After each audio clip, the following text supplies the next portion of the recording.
Hello there, welcome to Swiggy Steve's Bargain Beer Reviews. Hope everyone's going alright. And what have we got today? We've got Birra Moretti. Here we go. Now this came in at 75p a can, roughly. It was 6 cans for $3.99. Roughly about that price, isn't it? There's no information on can. I don't like to read about the beer, but I'm going to read about where it's brewed. Now 75p a can is pretty cheap. This used to be quite expensive at one time. But that's when it used to be brewed back in its original location. And I don't know off the top of my head where that is. Best before da-ba-da-ba-da.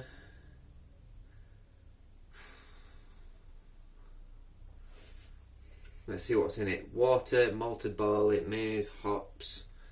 Okay, so it's not hop extract, it says hops, or whatever it was last time. Hop juice. I can't see where this is brewed.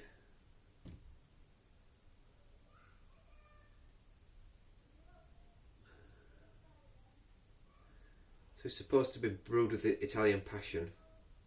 Oh, brewed by Brigd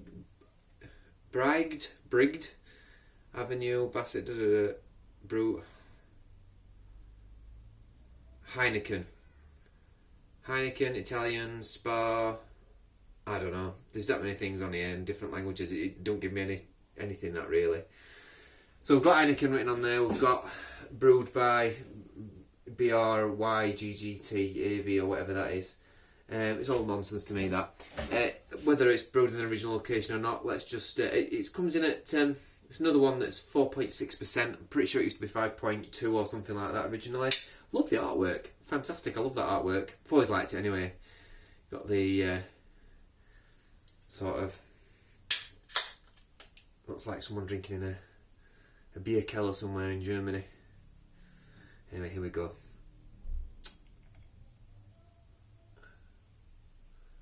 Dressed up in all the cool clothing, the Alps clothing. When you live in the Alps, that's how you dress, like that. I talk nonsense, by the way, don't listen to me. Smells okay on the aroma, not too bad. I've got a bat foot's worth of head because I've not poured that very well. The carbonation's quite nice and gentle. Okay, so the carbonation looks quite nice there. Yeah, so you're getting that malty, like a barley. Slight metallicness. It's a straw-coloured beer. Do you know, I think I've had this. I've had a few of these beers. I've always been meaning to review them every time. I always drink them though. When I've had a few to drink, so I've always found it difficult to review it in my head. I mean, I don't like to review beers in my head first, but I've always had a drink of this when I've already had something else. And when you drink a lager like this, especially something that's going to be a macro brewed beer like this, the likelihood is the flavours are going to be very subtle and very delicate. Maybe, and not going to be particularly obvious, shall we say. So having a beer before this, you're going to struggle to pick up all the flavours. So this is, I've not had anything to drink. It's my first drink of the day, midday, quite a warm day today, quite mild in the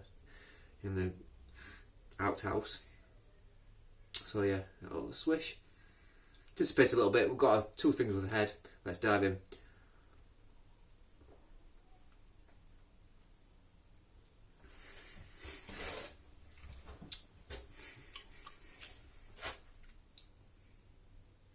Incredibly light.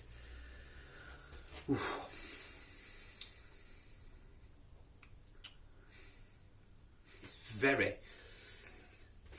It's very watery. It's quite refreshing though. There's no off flavours. There's no like sharp, nasty.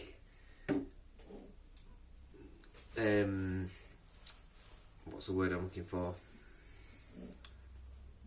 There's no stringency in it. Not that you'd expect that anyway in a lager, but sometimes some of these cheaper lagers, like the hop, because they're using hop extract and stuff, it's got this horrible like sharpness on the back end. There's no cardboardiness to it. On the aroma, it's okay. It's got this metallic sort of barley, just this big. You can tell it's brewed by a big beer. it doesn't smell particularly inviting. It's not fresh and refreshing. It's not got light little citrus notes coming off it. It doesn't smell fresh like it suggests on the can, you know. But it doesn't smell particularly bad either.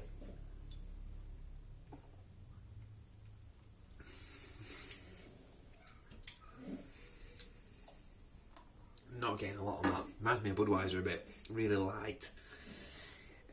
It's crisp. There's not much citrusy on it.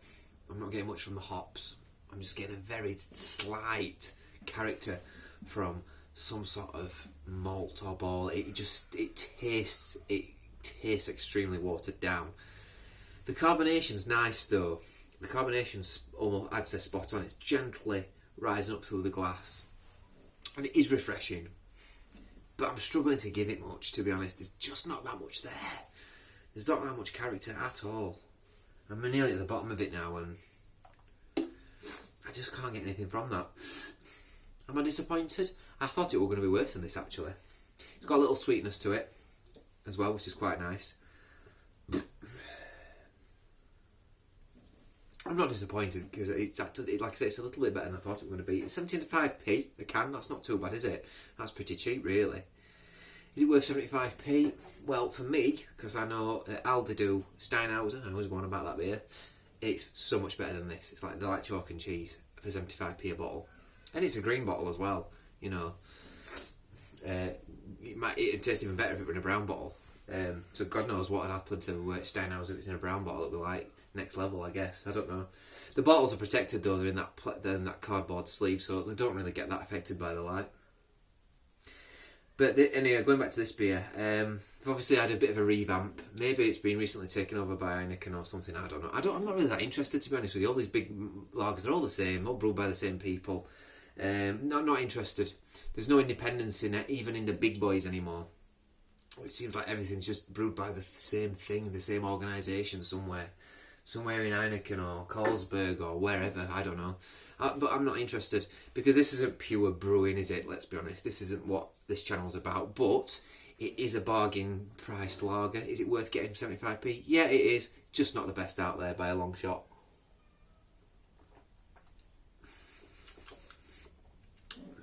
If I had more of this, I think the very subtle flavour that is in there would get very tiring. It is almost very nondescript. It's a little bit, tiny bit of this like hop we'll call it, but it sort of like, it's not that pleasant. It don't come through much on this beer, but like I remember when I had Effie's, I found it like, you could tell it was almost like a syrup that they put into it or something that just isn't natural. And it's almost, this has got it, but it's quite light on it, and the malt's quite nice. They balance it out quite well. It's very balanced, which you'd expect from a lager. It's okay. Is it okay though, or is it drinkable? I'm going to have one more gulp and make that decision.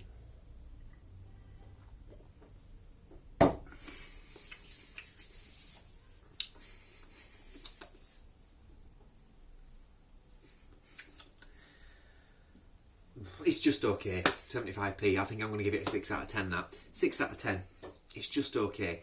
I tell you something. I'm drinking that cold. If I were drinking that warmer, I think I'd be giving that a lower score, because I think some of those off or some of those unnatural flavourings would come through a bit more. That's why you've got to drink these lagers. That's always a good sign of a good lager, if you can drink it warm still.